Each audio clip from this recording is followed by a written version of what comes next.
Il-Partit Nazzjonalista qed jaħdem fuq pjan biex fi żmien 14-il xahar il-kumpanija tal-midja tibda iddaħħal flus lura daqskemm toħroġ.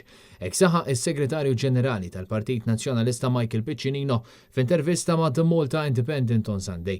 Michael Piccinino spjega żewġ punti differenti tas-sitwazzjoni li qed jaħdem fuq għall-Partit Nazzjonalista, is-sostenibilità tal-kumpaniji kummerċjali tal-partit u l-operat tal-Partit Ġenerali.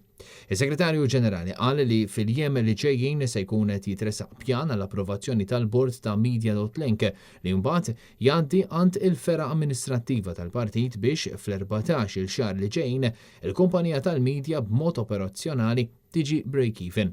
Permezz ta' dan il-proċess, spjega Piccinino, fil-waqt il-midja tal-Partit Nazzjonalista tibqa' topera, il-partit se jtejjibha.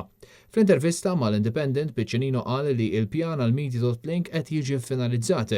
Fil-fatt bħalissa l-managers tad-dipartimenti differenti qed jiffukaw fuq l-oqsma partikolari tagħhom u jħarsu lejn kif jistgħu jkunu aktar effiċjenti u kif jistgħu jkunu massimizzati l-opportunitajiet fis-suq.